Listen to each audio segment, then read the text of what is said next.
So the first question is consciousness all-pervading, and do all forms of life have consciousness? Yeah.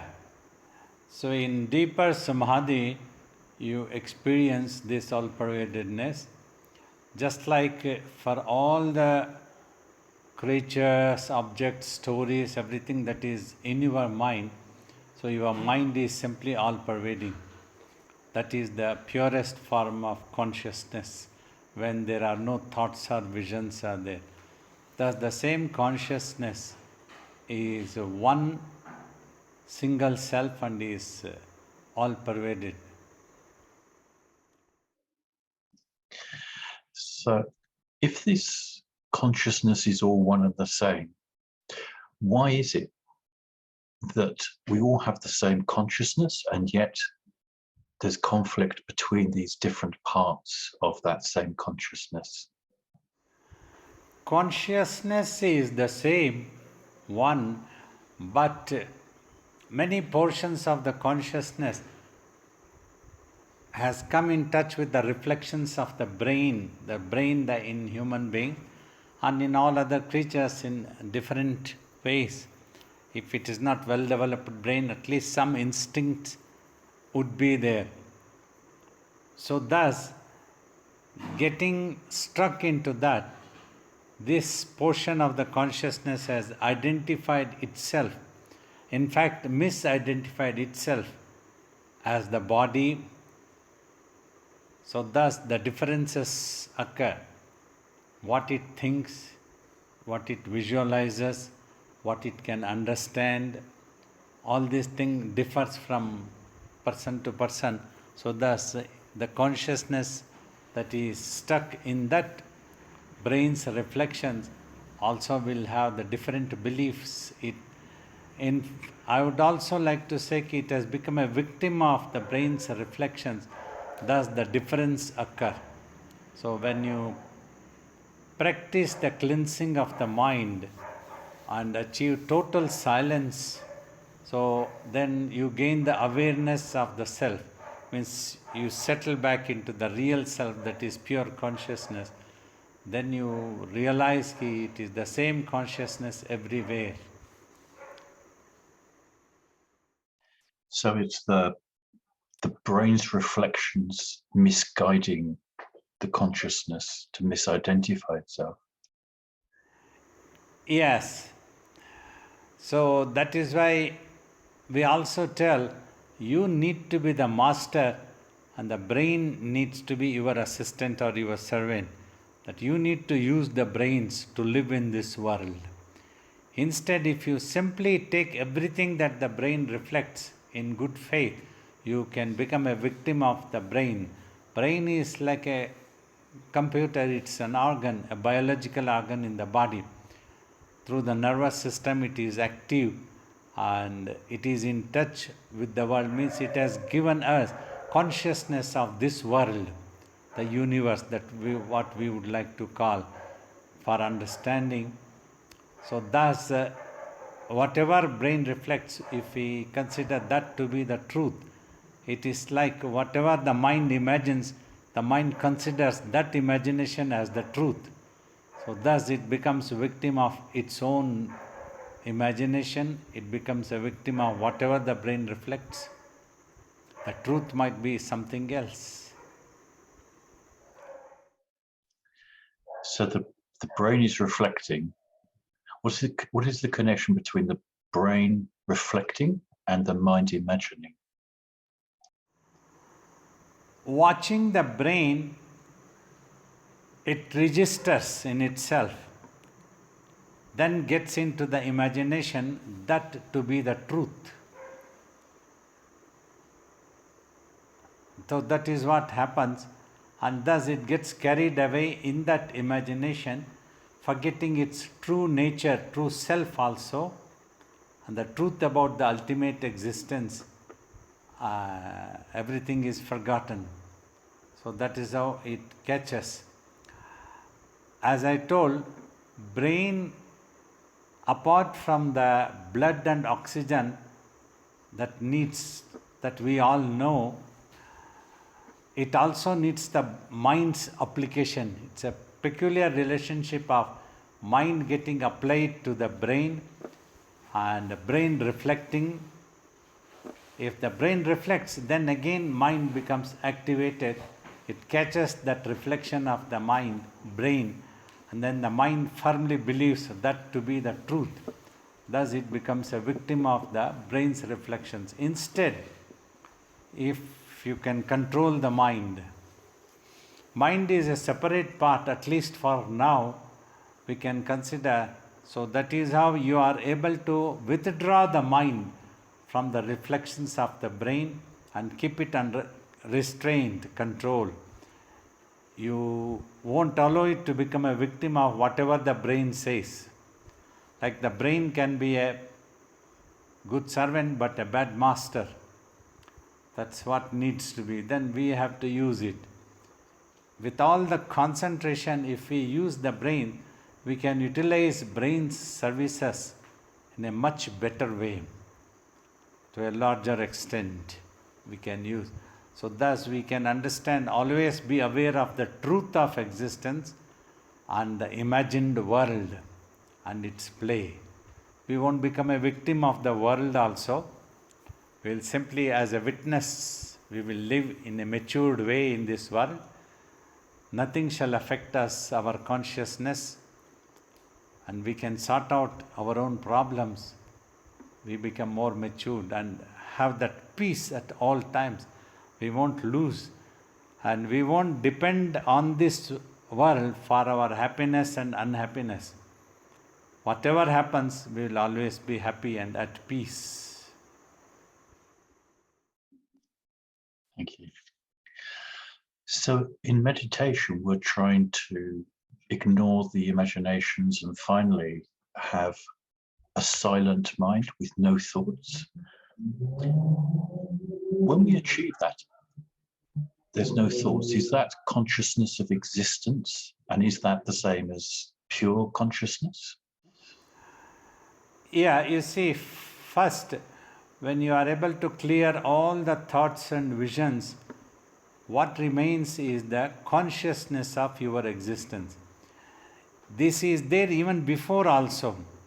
Like I tell, in your mind, as there are millions of thoughts are there, in the midst of that there is one thing which is not an imagination and a reality, is the consciousness of your own existence.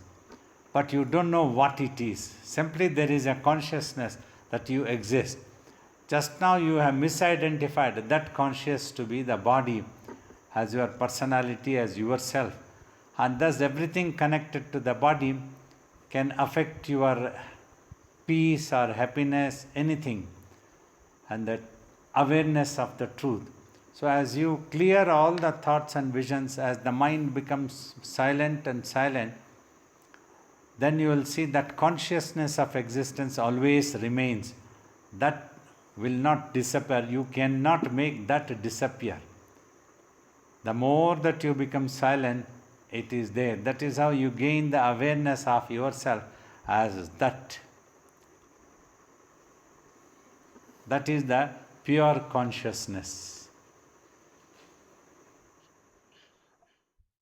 And why is it that we can't, once we achieve that, why can't we sustain that and just stay in that state permanently? Why does the mind start becoming agitated again? Habits and lack of proper practice to remain in that state at all times. And you see, a yogi achieves this, though I might appear normally living in this world, conscious of what is happening in the world, but we won't become a victim of what is happening in the world. There is a firm conviction this is only an illusion, not a reality. It is impermanent. It keeps happening, it keeps happening. So, as a witness, we will watch. Mentally, we don't get involved.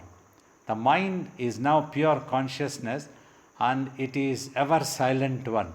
Mechanically, even if we are talking, so we might be using a very little consciousness necessary to apply the brains, would be good enough. minimum that is required, and then you remain withdrawn.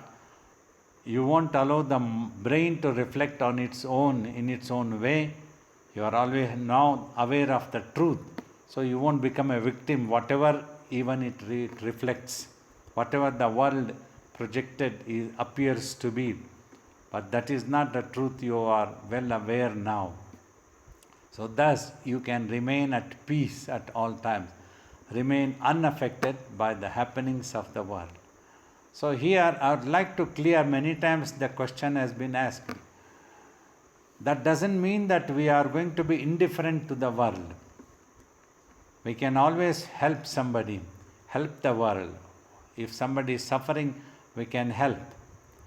But that doesn't mean that we have to lose our peace. The doctor is attending to the patient, he doesn't have to lose his own peace or mental stability. Keeping the stability intact, he can always attend to the patient. So whoever is in need, we can always attend to them in any way that is possible for us, physically, mentally, psychologically, whatever is said. That is possible without we ourselves becoming a victim or getting affected by that happening. So this comes when you totally realize, means once for all, when the mind abandons all cravings, means all imaginations, all visualizations, it settles into itself. It is settling into the self, it's settling into itself, both are same. That is the truth. It settles into itself and remains in that state totally contented. Once it has realized there is nothing else that we need and nothing else that the world can give us for our existence or for our happiness, nothing can happen. So then it becomes totally satisfied and contented. So then no desires arise anymore. It remains contented. So that is how you have to achieve. Till then you have to continue the meditation if you are interested in self-realization. So in meditation, the aim is to put our attention between the eyebrows, and for that attention to become more and more concentrated and single-pointed. And that's what allows us to see the consciousness of existence that appears. No, that is in that you will see that there is consciousness of existence is there. That is the gateway for self-realization eventually. Here, like we ask you to concentrate in between eyebrows, but no anchor is given. Just watch in between eyebrows. What you have to watch is not mentioned. So inside, when you close the eyes, you won't see the outside of the in-between eyebrows because the eyes are shut. Simply you have to try and concentrate, fix the eyeball. So as you progress in that concentrated effort, as the mind becomes more and more concentrated, you will realize that the mind is trying to watch itself and not anything else. The master teaches, do not recognize of any thoughts or visions, ignore. If it comes, just watch. Don't get excited for any visions or any thoughts. Nothing, just watch them. Don't become interested. There is much more is there further that you have to achieve. So thus you continue with that one without bothering, then all the visions and thoughts totally disappear, dissolve once for all, evaporates. Then the pure consciousness of existence is there. Then all your attention automatically comes onto that. So then the mind starts going introverted. Introverted means paying attention to itself. It becomes aware of itself. The existence awareness is there, but no definition, no calling, no name, nothing is there. Simply the I consciousness is there. Eventually that will also disappear when you merge with the self, actually. So you have to proceed like that, concentrating on that one. So becoming quiet and quiet, remain concentrated, quiet and quiet. So that is what will take you towards the self. So that identification of the I remains through most of tapas and deep samadhi until towards the end, and that's when it goes. Yes. Finally, when the I also dissolves, then that nirvikalpa happens. Till then, that vikalpa is there of wanting to know the I or the I. So that can give rise to ego always of the I, what I am. So I am not that God. As long as the I was there, we recognize that truth as God. Once the merger happens, both disappear. Both the seer and the seen, the devotee and the God, or the I and the self, everything disappears. No exist, no identification, simply existence. Before that merger, you realize that you always exist. When the merger happens, there is nothing else to realize.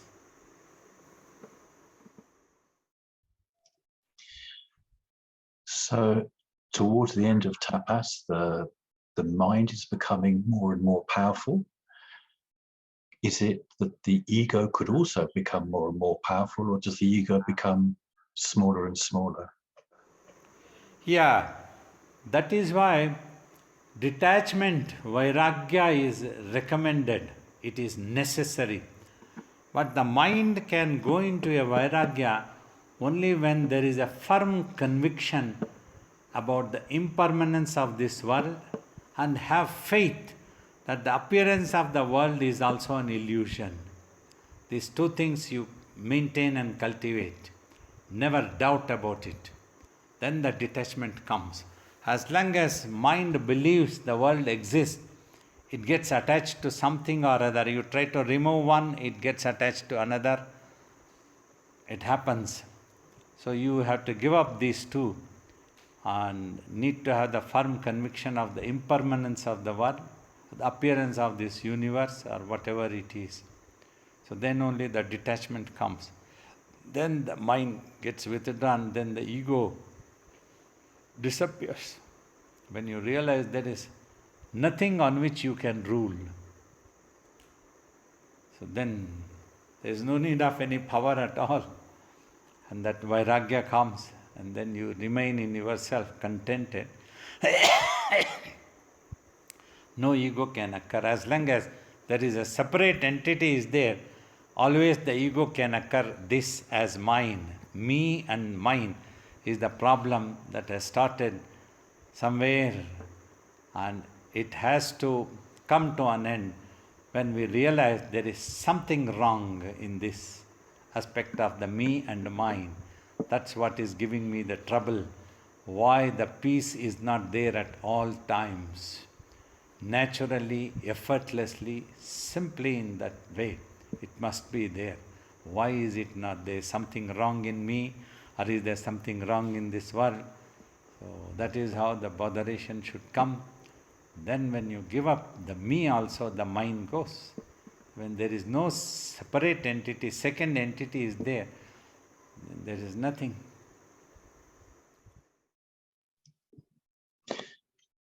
So there's also, sometimes you talk about supreme consciousness and also about supreme energy.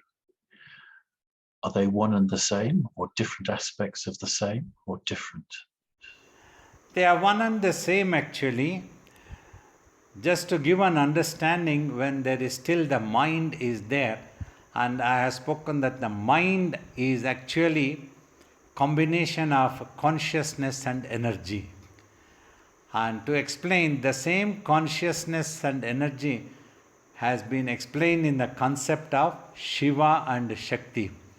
Shiva, your existence in total thoughtlessness state, nishcheshtit, when the mind doesn't spins, anymore. It is totally stabilized and still. So that's what Shiva is. Like in our culture, Hindu culture, when the body dies, it is known as Shava.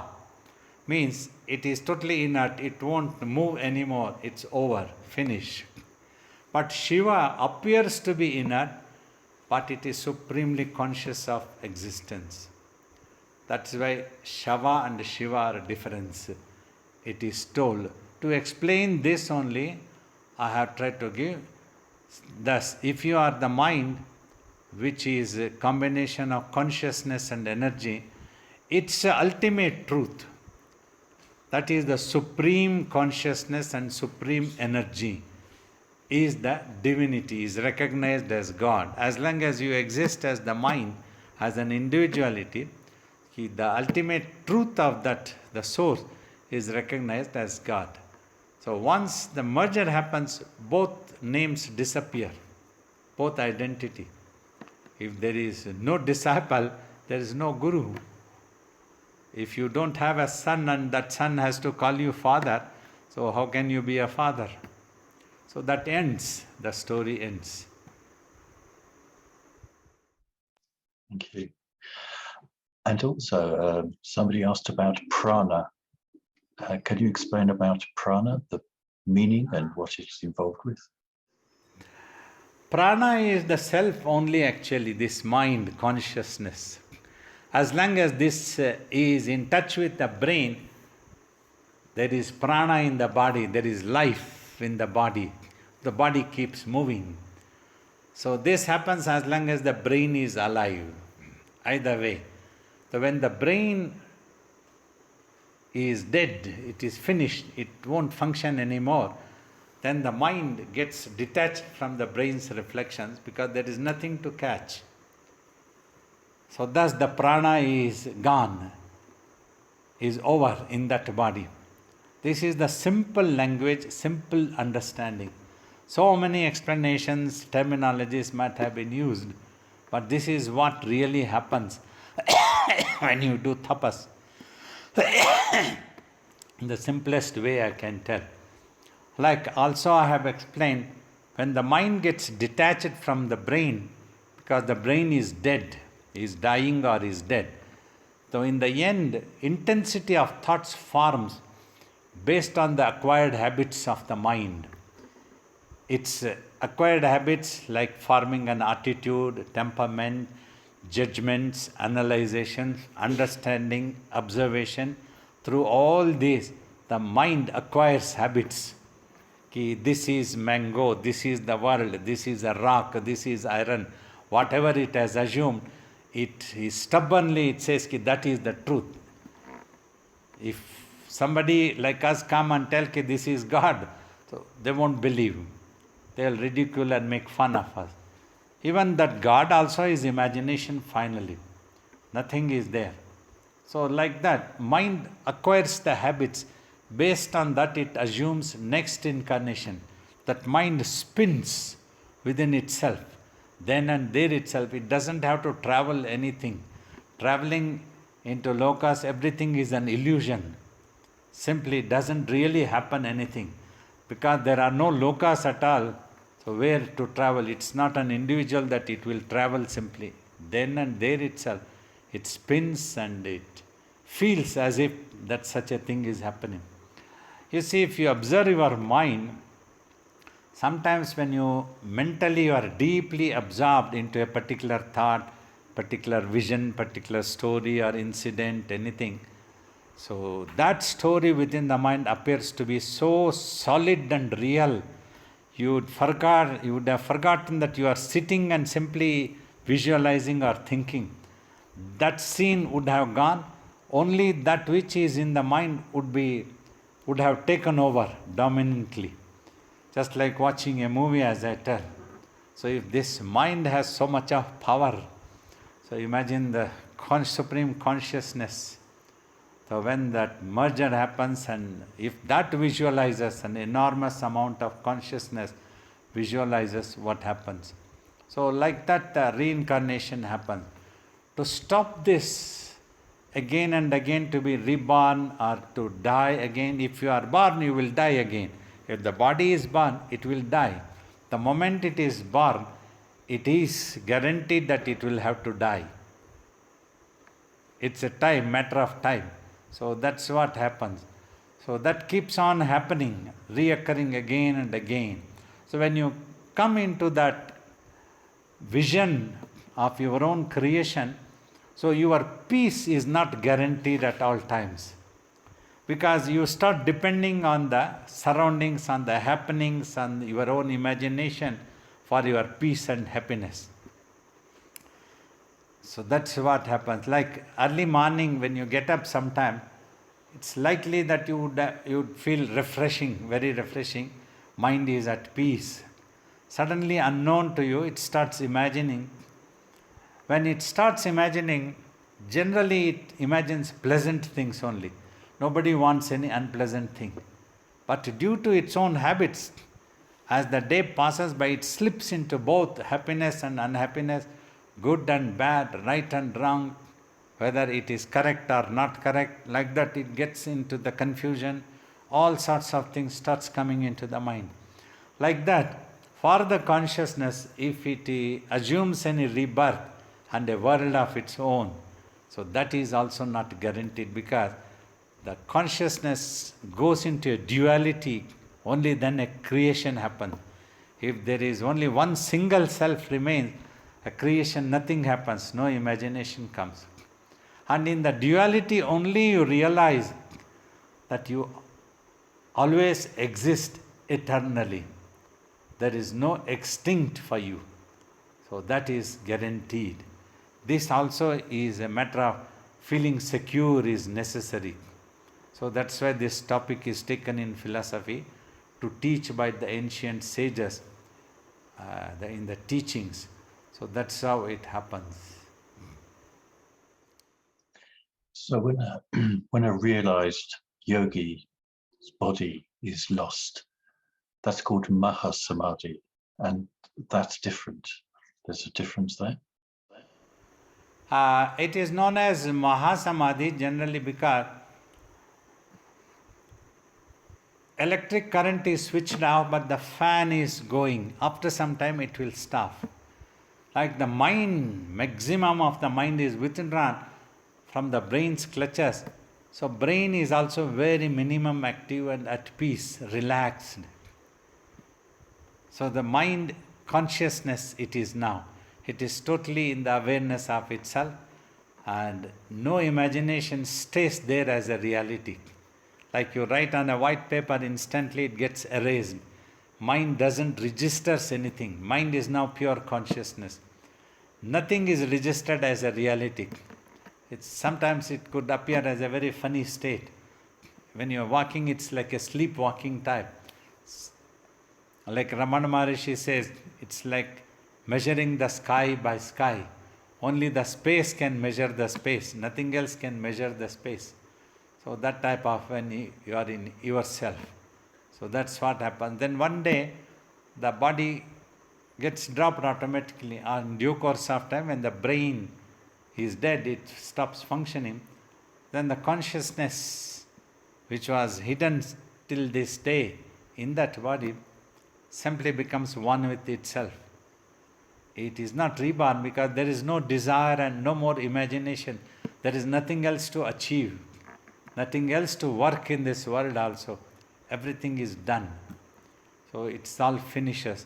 So that is known as Mahasamadhi, when finally you settle peacefully into yourself, and no rebirth or no visualizing happens, no spinning of the consciousness happens. It is stabilized. So for a being that is realized, it's said that they've achieved God consciousness. How does somebody with God consciousness see this world? Do they see the divine in all of the manifestation, or is it different to that? Different terminologies have been used. Earlier days, self-realization, then the later days, some people try to use it, it's God consciousness, God realization, that type of thing. It's all the same. The consciousness becomes quiet. So you see that, like I will explain in other terms. When you enter a room, the space that is there seldom attracts your attention. Your attention easily goes to all the objects, wall, pillar, sofas, beds, all objects it attracts. You start counting what are all there means. You would seldom count that there is a space also. If anybody asks you, look, what are all in this room? So you will count all such things and you won't count the space. And that space is the truth actually, truth of existence. So your attention, if it is realized, the same space that is in this body, it is the same space everywhere, all pervaded, in all the objects, outside the object, inside the objects, everywhere it is that same space. So that awareness will be there. So in the same way, for a realized master, that awareness will be there. So he won't have anything either for or against, for anything, for anybody. There is no me or mine is not there at all. So he just watches as a witness. So that's what happens. So he is able to be aware of that self only at all times. This world really hardly matters because it's only a drama that is happening. So, like for example, if you are one of the audience, the movie might be quite thrilling. But if you have produced or directed the movie, if you were there throughout the shooting of the movie, then the reality of the movie may not appear to you as a reality. You will just watch it. At the most, you will watch it.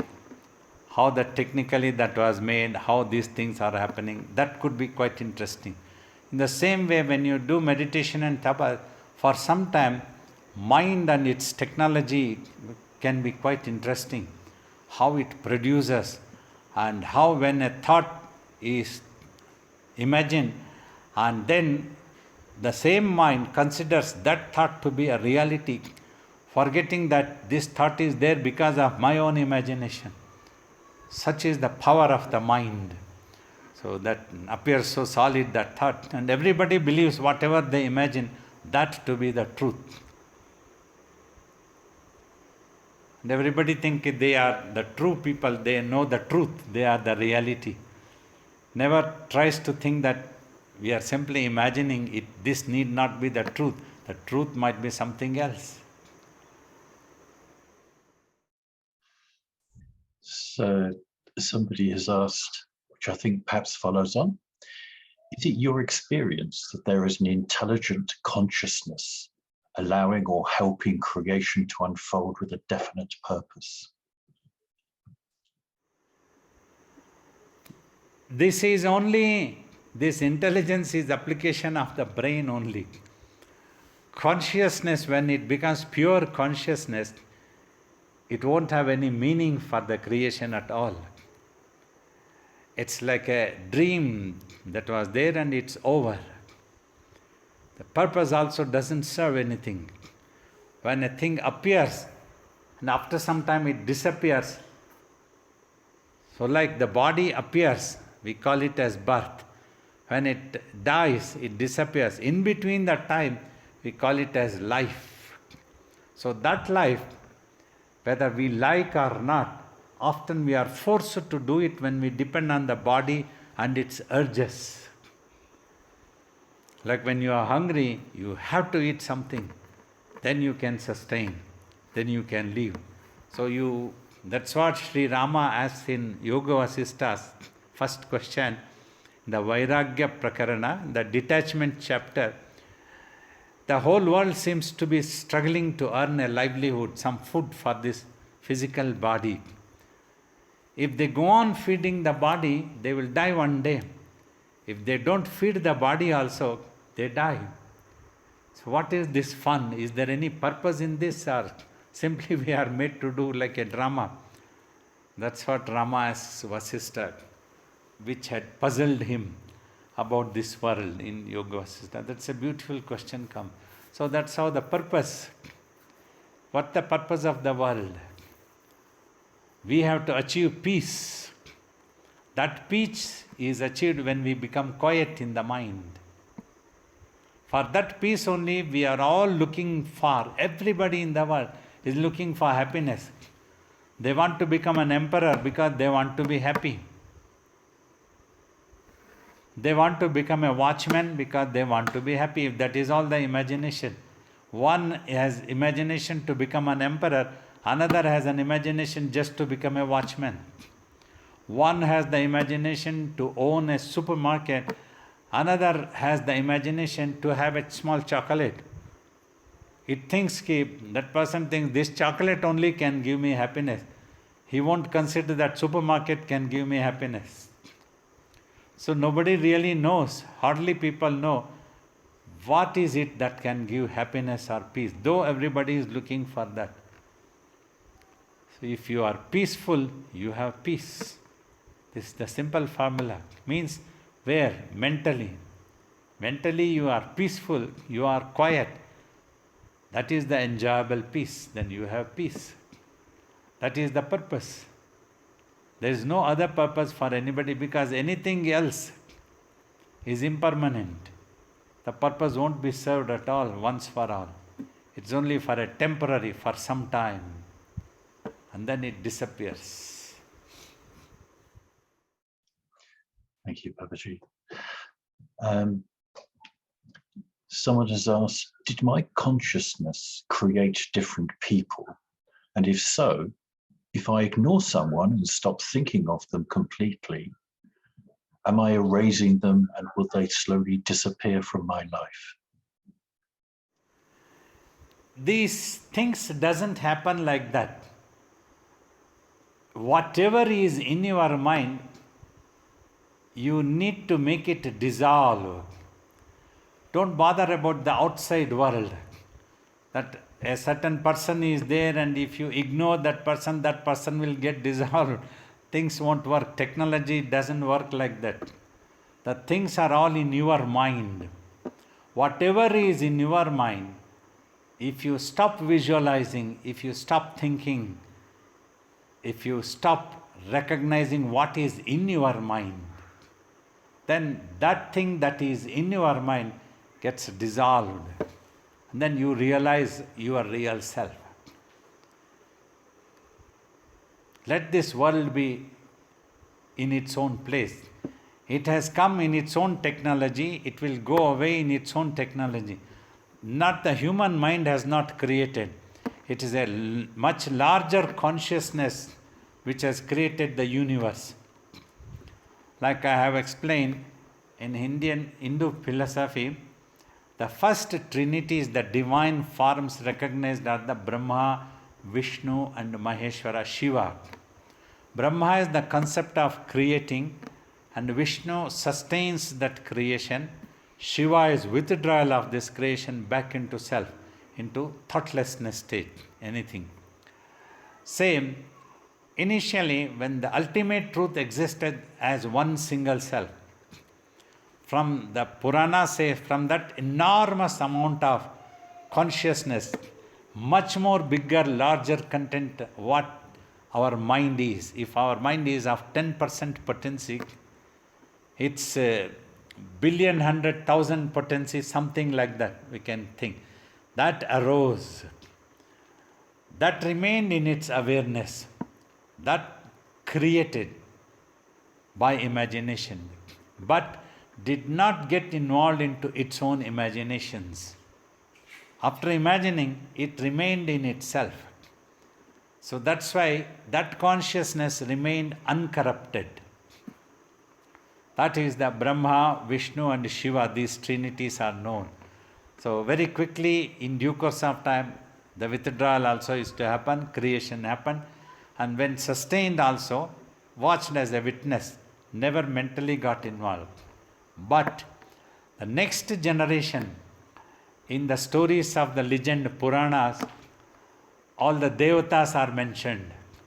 The Devatas are mentioned as the consciousness started becoming a bit corrupted because of insecurity, wanting power, wanting to hold on to the seat and position. Thus, they all went into conflicts. One was called the evil, another was called the good, one was called the demon, another was the angel, something like that. It all. Slowly, the consciousness started becoming little bit corrupted. Still, they might have remained in that position. But afterwards, reincarnation started happening. It became more and more corrupted. Desires, insecurity feelings. So all these things increased. So then the mind, the consciousness started getting diluted. So after a long journey in illusion, in that imagination, so what the human has this mind is just nothing compared to that supreme consciousness or that enormous consciousness. But yet in this world, this mind has so much of power. When a person becomes genius, he can be discovering or inventing so many things, all these things. But yet, humanity has failed to discover some machine or some planet or some weapon, something which can give peace to humanity, make them remain peaceful and considerate to each other. This can happen only when the consciousness is purified. The corrupted consciousness of humans need to get purified. So this is the sadhana that is taught to erase the mind, to make it quiet. One of the highest is known as meditation, paying attention. And other bhakti marga, karma marga, so many other things are taught. So that slowly let the mind becomes less and less corrupted. Then you go back towards the real self. So that's how the consciousness works. Okay. Earlier, Babaji mentioned Nirvikalpa Samadhi. Can you tell us what the word kalpa and Nirvikalpa actually means, please? It is vikalpa or nirvikalpa, actually. Vikalpa means there is the slightest iota of even the oscillation of the mind, spinning of the mind is there. So that is vikalpa. And nirvikalpa samadhi means the mind's total stillness happens, totally stabilizes, and once for all, no return from there. If it returns, that means it was not totally nirvikalpa. There was an iota of savikalpa was there, vikalpa was there. So that is what is explained in these Sanskrit words, vikalpa and nirvikalpa. Different teachers have explained savikalpa samadhi means if the mind is still, stabilizes on one particular object, then that can be called savikalpa samadhi. It is into samadhi, total stillness, but there is a little bit of vikalpa is there. Along with the vikalpa, it is into the stillness. So without any vikalpa, it is into stillness means on its own, it has stabilized. That's why we tell, explaining this technique of meditation, in this, you are trying to give the mind to become, a practice to the mind to become quiet on its own, not on any anchor. No mantra, no name, no form, no formlessness, nothing is explained. You just concentrate and practice. So then you go to the truth straight away, without imagining what the truth can be. So that will take you to the nirvikalpa, and then that also finishes.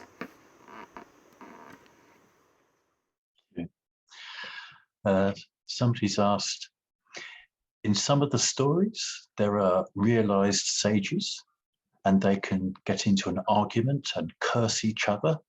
How can a realized person or people be cursing each other? Yeah, I also could never digest these factors. Generally, what is believed, a yogi, when his consciousness has become totally purified, still stabilized, even knowingly, unknowingly also, such a yogi cannot hurt anybody.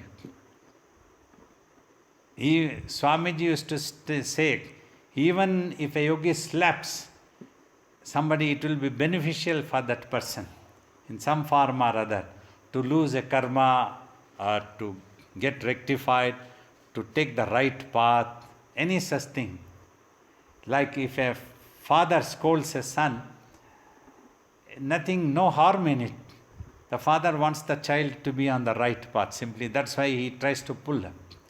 So that is all can happen.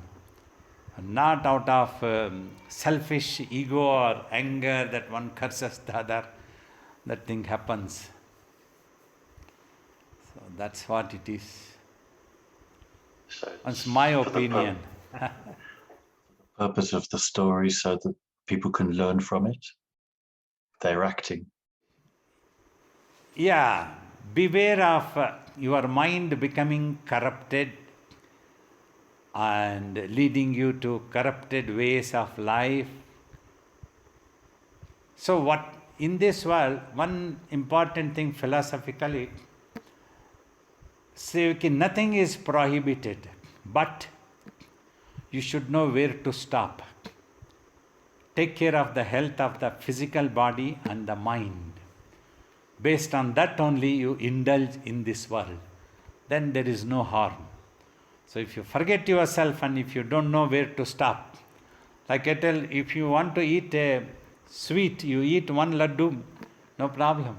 But you go on eating and you cannot stop yourself, then you get into trouble. The same ice cream which gave you happiness in the beginning will give you trouble also, will give you pain. Your health goes mentally, physically, everywhere. Everything of the world also. Having money or having family or having anything, any way of life is your choice. It's no problem. Just know the limitations of this world. That's what one has to learn finally.